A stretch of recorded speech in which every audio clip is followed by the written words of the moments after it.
नमस्कार भाई लोग, कैसे हैं आप लोग। तो आज के इस वीडियो में एक बार फिर से मैं आपका बहुत ही ज़्यादा स्वागत करता हूं आपके ही अपने चैनल टेक्निकल ट्रेडर में। देखिए, आज के आपके हाल चाल तो अच्छे नहीं होंगे क्योंकि मार्केट में बड़ी करेक्शन आज फिर देखने को मिली है। और इसके बारे में मैंने आप लोगों को सुबह में ही मॉर्निंग अपडेट्स के थ्रू बता दिया था कि आज भी मार्केट में बड़ी गिरावट होगी। जो रेगुलर सब्सक्राइबर है वह जान रहे होंगे। देखिए, इस वीडियो में तो हम मेनली बात करने वाले हैं फ्यूचर ग्रुप के बारे में। फ्यूचर ग्रुप की जो कंपनियां, जो स्टॉक्स हैं, उनमें लगातार गिरावट देखने को मिल रही है। फ्यूचर रिटेल हो, इंटरप्राइजेज हो, कंज्यूमर हो, जो भी हो, सभी में गिरावट हमें देखने को मिल रही है। काफ़ी दिन हो गए लोअर सर्किट ही देखने को मिल रही है। देखिए, फ्यूचर ग्रुप की जो कंपनी है, मेनली फ्यूचर रिटेल ही इसकी सबसे बड़ी कंपनी है।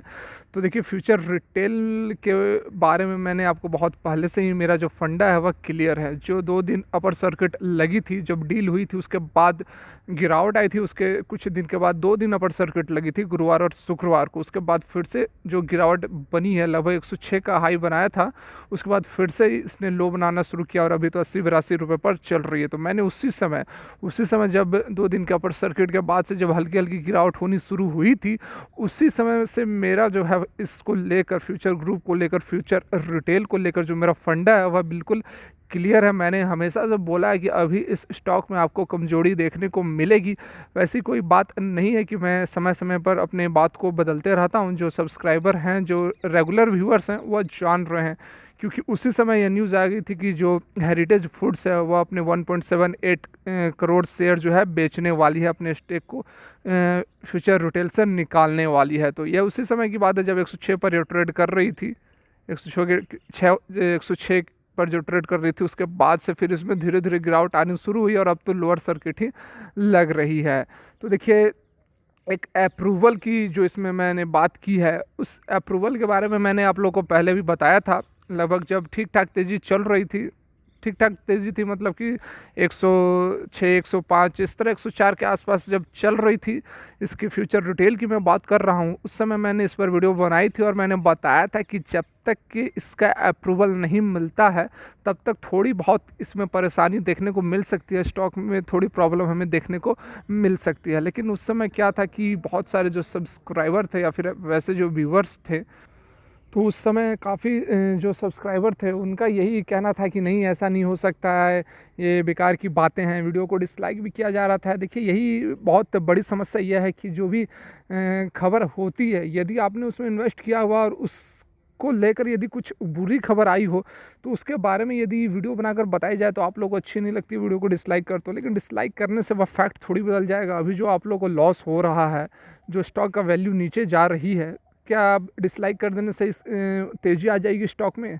जो सच्चाई है, जो फैक्ट्स है, यदि उसे कोई बताता है, दोनों तरफ की बात होती है, अच्छी और बुरी दोनों होती है। तो केवल अच्छी ही अच्छी खबर आए ऐसा तो होता नहीं है। तो आपको दोनों तरह की बात को सुनना चाहिए, समझना चाहिए। देखिए, जो खबर आ रही है, चलिए खबर पर ही चलते हैं।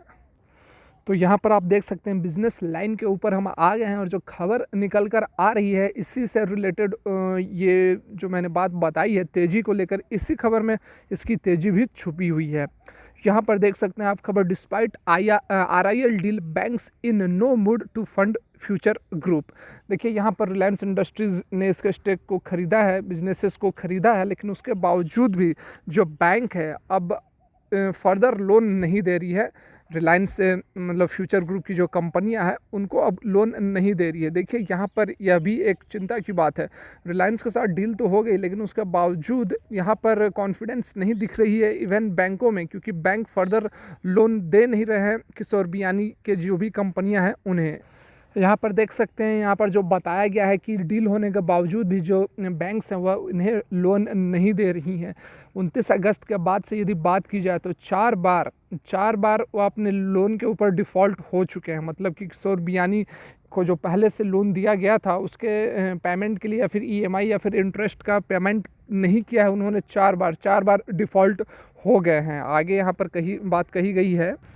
यहाँ पर देखिए, जो अप्रूवल की बात मैंने आप लोग से की है वह है कंपटीशन कमीशन ऑफ इंडिया की अप्रूवल। देखिए, जब मैंने वीडियो बनाई थी, आप लोग को याद होगा, CCI को लेकर मैंने कुछ लगभग 10-15 दिन मैंने पहले वीडियो जो बनाई थी, जिसमें कि मैंने आप लोगों को बताया था कि जब तक यह डील नहीं होती है तब तक इसमें थोड़ा इसके प्राइस में आपको वेरिएशन वॉलेटिलिटी देखने को मिलेगी। मैं दिखा भी दूंगा आप लोगों को उसका जो वीडियो थी, लेकिन मुझे नहीं लगता है ज़रूरत पड़ेगी, क्योंकि जो सब्सक्राइबर है वह जान रहे हैं। उस समय मैंने बताया था कि देखिए ये अलग अलग तरह के बिजनेसेस हैं। इसके जो भी 4 बिज़नेस 5 बिज़नेस को रिलायंस इंडस्ट्रीज़ ने ख़रीदा है, और बाकी का जो मर्जर होने वाला है फ्यूचर इंटरप्राइजेज लिमिटेड के अंदर, मेनली फ्यूचर रिटेल हो गई, फ्यूचर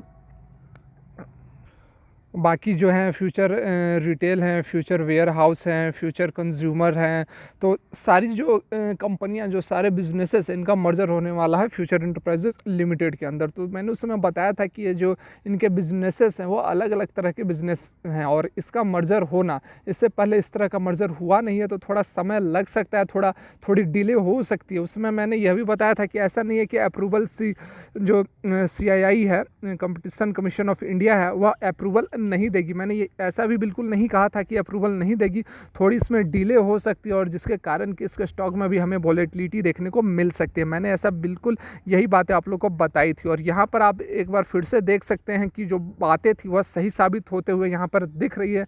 ये नहीं कि फ्यूचर इसका रिटेल का प्राइस गिर रहा है तो इसलिए मैं बोल रहा हूँ सही साबित हो रही है, इसलिए क्योंकि यहाँ पर आप देख सकते हैं कि जो बैंक्स है वह भी इसी चीज़ का इंतज़ार कर रही है कि एक बार नोड मिल जाए, एक बार कंपटीशन कमीशन ऑफ इंडिया का अप्रूवल हो जाए, उसके बाद फिर वह लोन देने के लिए तैयार हो जाएंगे। यहाँ पर आप देख सकते हैं, once Reliance gets Competition Commission of India approval it would pump in the funds, मतलब बैंकों की बात की गई कि बैंक फिर से फंड देने के लिए तैयार हो जाएंगे।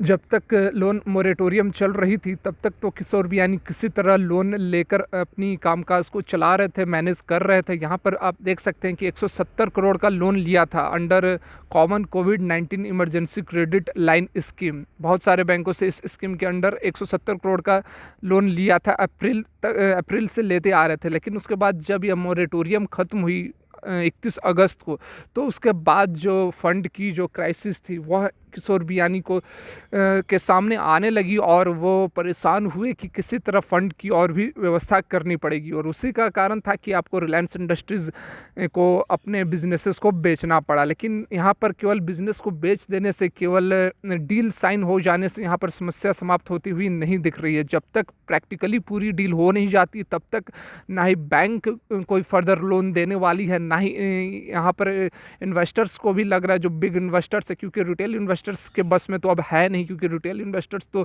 फ्यूचर रिटेल में बहुत कुछ, रिटेल मतलब कि बाकी सारे स्टॉक्स की भी बात कर रहा हूँ, फ्यूचर ग्रुप की ही बात कर रहा हूँ, क्योंकि रिटेल इन्वेस्टर्स तो फ्यूचर ग्रुप के प्राइस को बहुत ज़्यादा अप डाउन मूवमेंट नहीं करा पा रहे हैं। जो हो रहा है वह अब बड़े प्लेयर्स का ही यहाँ पर हमें खेल देखने को मिलेगा। तो बड़े प्लेयर्स भी अभी एक्टिव नहीं है फ्यूचर ग्रुप के अंदर, क्योंकि इसका एग्जांपल आप यहाँ पे बैंकों के द्वारा भी देख सकते हैं कि बैंक भी विश्वास नहीं दिखा रहे हैं। तो जब तक कि CCI का अप्रूवल नहीं मिलता है तब तक हमें बहुत कोई बड़ी रैली फ़िलहाल तो देखने को नहीं मिलती है। यहाँ पर आप देख सकते हैं कि कंपनी की स्थिति और भी ख़राब होती जा रही है, क्योंकि देखिए बहुत बार डिफ़ॉल्ट हो चुके हैं। यहाँ पर अभी हाल में 90 करोड़ का डिफ़ॉल्ट हुए थे। इंटरप्राइजेज़ जो फ्यूचर इंटरप्राइजेज़ लिमिटेड है उसने भी कॉमर्शियल पेपर ऑब्लिगेशन के साथ में 90 करोड़ का डिफ़ॉल्ट कर दिया था 14 सितंबर को। उससे भी पहले बहुत सारा डिफ़ॉल्ट किया हुआ है, आप देख सकते हैं 2 करोड़ का डिफ़ॉल्ट है, 20 करोड़ का डिफ़ॉल्ट है। तो यहाँ पर देखिए डील केवल साइन हो जाने से इसके पास कैश आया नहीं है, अभी कैश नहीं आई है, तो जिसके कारण कि ना ही वो लोन का पेमेंट कर पा रहे हैं, ना ही वो कुछ कर पा रहे हैं, और उसी का इम्पैक्ट हमें इसके स्टॉक पर भी देखने को मिल रहा है। तो जब तक यह CCI का अप्रूवल नहीं हो जाती है तब तक यहाँ पर बहुत तेज़ी तो देखने को नहीं मिलेगी।